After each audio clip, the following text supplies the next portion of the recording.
দরবারে হযরতে শায়রুর রাসূল হযরতে হাসান বিন সাবিত রাদিয়াল্লাহু তাআলা আনহু নবীর দরবারে হাজির হলেন। বলে ইয়া রাসূলুল্লাহ ইয়া হাবিবাল্লাহ, নবী গো, ওয়া আহসানু মিনকা লাম তারাকাতু আইনি ওয়া আজমালু মিনকা লাম তালিদুন নিসা।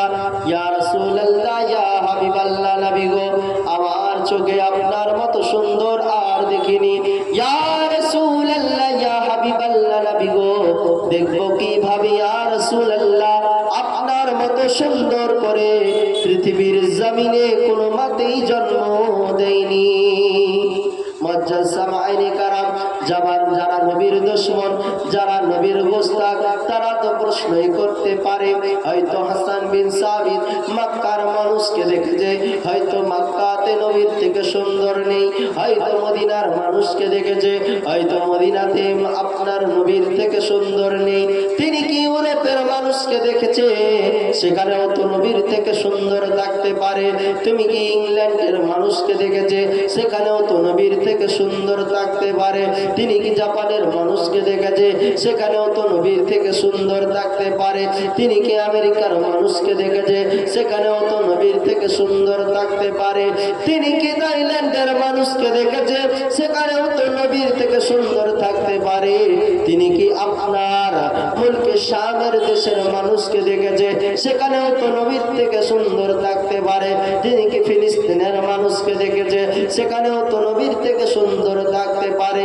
বিশ্বের মুসলমান একটি নবী মুস্তাফা সাল্লাল্লাহু তাআলা আলাইহি ওয়াসাল্লামের মুস্তাফেরা একটি প্রশ্ন করতেই পারে। চলুন আমার নবী মুস্তাফা সাল্লাল্লাহু তাআলা আলাইহি ওয়াসাল্লাম মেরাজ রাতে হযরতে জিবরাইল আমিন রুহুল আমিনকে জিজ্ঞাসা করলেন, ও রুহুল আমিন, ও জিবরাইল আমিন, ফেরেশতাদের সরদার, শুনে নাও, আল্লাহ পাক রব্বুল ইজ্জত পৃথিবীর জমিনে আমার থেকে কাউকে কি সুন্দর করেছে? তুমি কি ইংল্যান্ডের মানুষকে দেখেছো, ইউরোপের মানুষকে দেখেছো, ফিলিস্তিনের মানুষকে দেখেছো, মিশরের মানুষকে দেখেছো? জিবরাইল আমিন, রুহুল আমিন, তুমি প্রত্যেকটি জায়গার মানুষকে দেখেছো, প্রত্যেকটি দেশের মানুষকে দেখেছো, 1 লাখ কমবেশ 24,000 পয়গম্বরকে দেখেছো গো জিবরাইল আমিন। আমার থেকে কাউকে কি সুন্দর দেখেছো? আমার থেকে সুন্দর চেহারাওয়ালা কেউ কি দেখেছো? তো রুহুল আমিন জিবরাইল আমিন নবীর কদম চুমে বলতে আছে, ইয়া রাসূলুল্লাহ ইয়া হাবিবাল্লাহ, নবী গো, না না না ইয়া রাসূলুল্লাহ, পৃথিবীর আপনার চাক্কা ঘুরে দেখেছি, পৃথিবীর সারা জমিন খুঁজে দেখেছি, ইয়া রাসূলুল্লাহ ইয়া হাবিবাল্লাহ, আল্লাহ আমাকে ওই জ্ঞান দিয়েছে, আপনার মতো সুন্দর করে, আপনার মতো অতুলনীয় করে, আপনার মতো মর্যাদা সম্পূর্ণ করে পৃথিবীর জমিনে কাউকে আল্লাহ সৃষ্টি করেনি। ইয়া রাসূলুল্লাহ ইয়া হাবিবাল্লাহ, নবী গো, আপনাকে আল্লাহ পাক অতুলনীয় করে পাঠিয়েছেন, আপনাকে মর্যাদা সম্পূর্ণ করে পাঠিয়েছেন। ইয়া রাসূলুল্লাহ ইয়া হাবিবাল্লাহ, নবী গো, আপনি যেই রকম চেয়েছিলেন আল্লাহ আপনাকে সেই রকম করে বানিয়েছেন।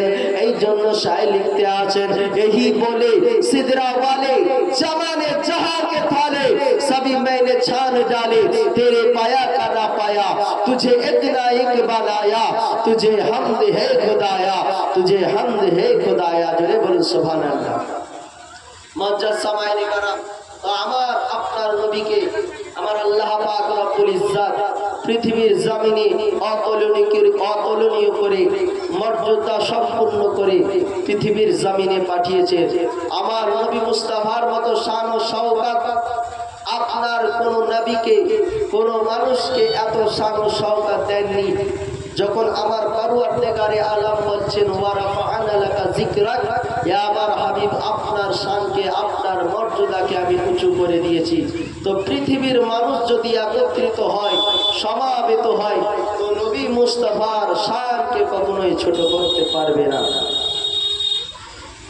শায় লিখতে আছে, নগো মোদের দয়ার নবী, তুমি মোদের সাহারা, তোমায় ছাড়া রইতে পারি না, ইয়া রাসূলুল্লাহ ইয়া হাবিবাল্লাহ, ইয়া রাসূলুল্লাহ ইয়া হাবিবাল্লাহ, তোমার নূরে নূরে জগৎ হলো উজালা তোমায় ছাড়া রইতে পারি না ইয়া রাসূলুল্লাহ ইয়া হাবিবাল্লাহ ইয়া রাসূলুল্লাহ ইয়া হাবিবাল্লাহ নবী গো তুমি যদি না আসিতে কে বাজান্ত খোদা বলে তুমি এসে ও গো নবী তুমি